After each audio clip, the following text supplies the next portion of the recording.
Mac here, and today I'm going to talk about the Executives and Other Criminals DLC for GTA 5 and GTA Online.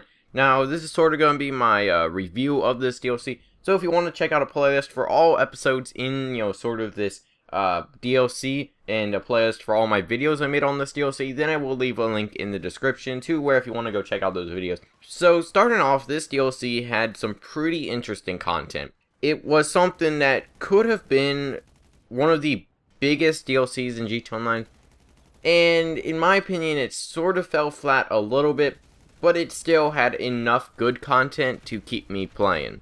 Starting off, I want to talk about the cars in this DLC. Some were very interesting, like the Verlier. That's one of my favorite sports cars right now at the moment. I bought that car. It's a very fun car actually.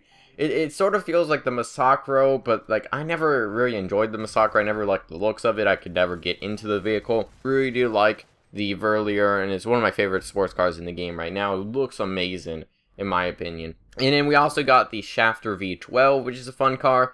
We also got the Mamba, which I haven't used personally all that much, but I've heard that it's okay, but it's not as fast as the other sports classics. Then we also had the Imponte Nightshade. That car looks amazing, but for the price, I can't really see that many people using it. Same with the Mamba, and same with even the Verlier. The Verlier is like $600 something thousand.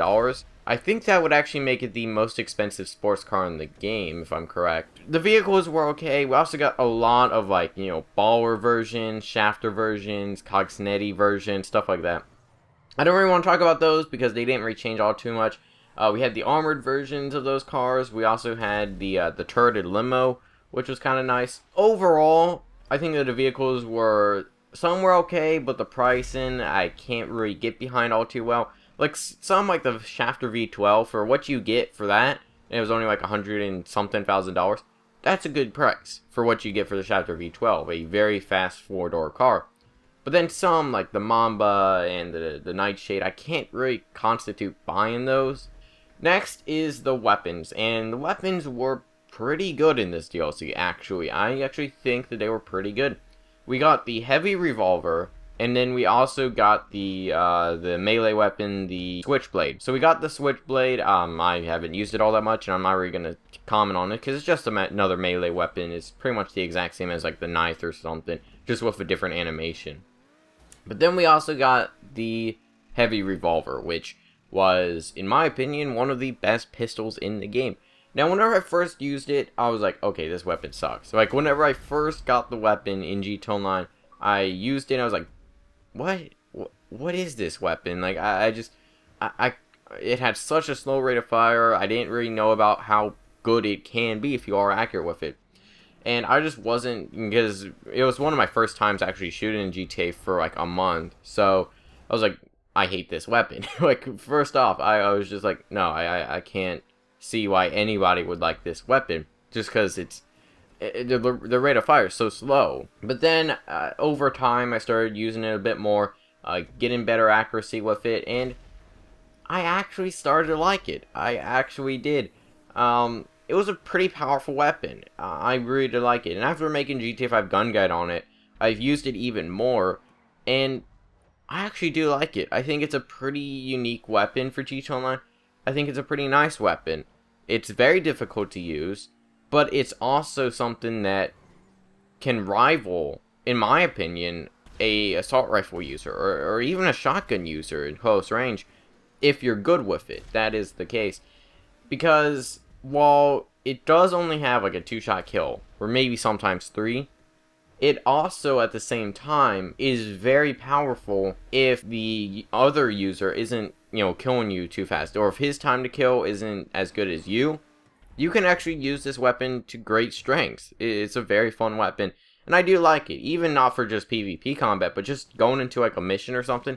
It's a pretty fun weapon, honestly. The weapons were nice, but I do sort of have to take away a few points, because it is another pistol and melee weapon combination. Rockstar, can you just add different weapon classes, different weapons to different weapon classes, because we have seen so many DLCs where it's just pistol, melee weapon combination, And we've seen so many melee weapons, like, why? Is it just like you don't have any other weapon ideas? Or is it like you don't want to add weapons that are overpowered? But you've already added like homing launchers and stuff, so I don't see the point. Why not? And it's getting really repetitive, Rockstar. So this should be your last DLC with that combination. Maybe in the future add maybe another pistol, or I guess not a melee weapon, because melee weapons aren't really all that great. I think we already have enough pistols, Rockstar. So move on to other weapons. We only have 5 assault rifles, pretty much 4, honestly, and we don't have anything that can rifle the advanced rifle yet. We only have 3 MGs, and the MG isn't used all that much because it sucks compared to the combat MG. We could use maybe another sniper, stuff like that. I think that would be kind of nice. But we'll have to see what Rockstar does next. So next is the clothing. Now the clothing was kind of bad in my opinion. We didn't get all that much. All we got was a few robes and a few suits and stuff. So the designs on the robes and stuff, they were cool, right? But for some reason you can't wear anything under them. You also can't put shoes on while you're doing it. I just don't really see the point to that. So personally, I haven't even used the clothing all that much, just because it's not really my type. I'm sure some people really like it, but for me, I can't really get behind it. We also saw the VIP clothing, but I can't really comment on that too much, because we can't actually use it in GTA Online, or unless you're an organization. Like, I know that Rockstar wants people to be, like, feel unique whenever they're in an organization, but do you ever really look, like, in free mode, do you ever really look at another person's clothing? Is like, personally, just think everybody should have the clothing. If they're gonna design the clothing, and if they're gonna, actually spend time working on that stuff, why not just give it to everybody? Or at least make it so that you have to at least join one organization, or do, like, maybe all the missions or something in an organization, and then you'll unlock it. Maybe make it behind a few challenges or something like that, locked to the organization. I'd be fine with that. So the clothing, not that great in my opinion. But moving on to the other stuff would be the actual organization itself. It was disappointing. It really was. I was hoping for something a little bit more. Pretty much, it's just like your mini squad. That's what it feels like. You have your VIP, and then you have, 3 bodyguards with him. That's it. I was hoping for, like, a big crew that you could have, and then you'd, give people money, and then you, like, if you're in a session, people coming after you, or let's say you have, like, a bounty or something, you could just, like, call your bodyguards, and then they join your session immediately. That would be cool. But for some reason, that's not how it is right now. And it's pretty much just feels like take like a Battlefield squad. That's really what it feels like. You have like a little bit of like a squad leader who's the VIP, but you can do missions, but that's not very all that entertaining, because they're always just like the same stuff we've already seen in GTA Online. Like, oh, go steal these vehicles, or go kill these guys, or go, hold out this position and wait for, enemies to come, or something like that. That's really what it feels like. And while it can sometimes be fun to, like, sort of assassinate these VIP targets and stuff, I don't really use it all that much. I don't really, maybe it's just because I don't go into free mode all that much, but I don't really care about the organization system. I just don't. Also, moving on into, like, the yacht and the houses and stuff, they were kind of a disappointment. Like, the yacht is cool. I haven't bought it, but from what I've seen of it, it looks pretty cool, and I've heard a lot of people are really enjoying it.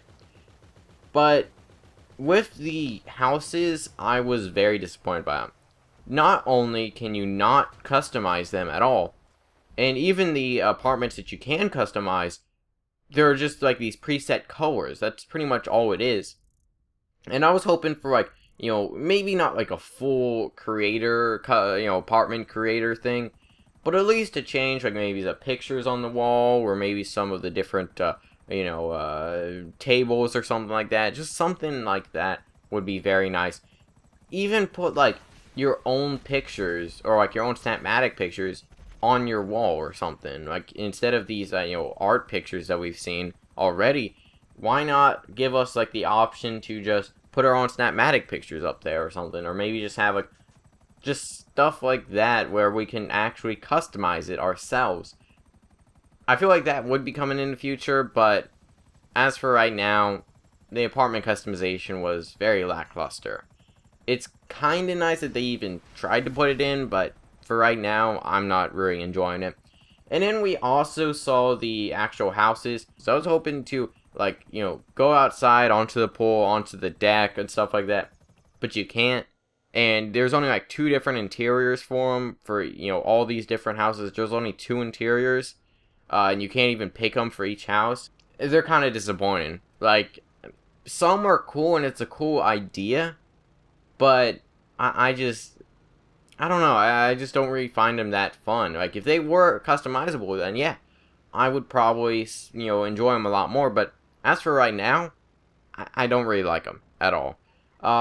So overall, this DLC was, it had some cool things, right? It had some cool content, but it was sort of disappointing, and I feel like the trailer was kind of misleading in a lot of ways. Like, oh yeah, you can have customizable apartments and stuff like that, but you really can't. You know, there's only a few different customization options, and they're just pretty much all colors.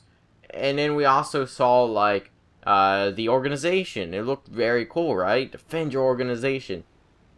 That doesn't really happen in GTA Online. You know, maybe it's just me, but I don't really enjoy this DLC. It had some cool content, like the Verlier, the heavy revolver, stuff like that, but I didn't really enjoy it. It also had the extraction game mode, which I haven't commented on yet.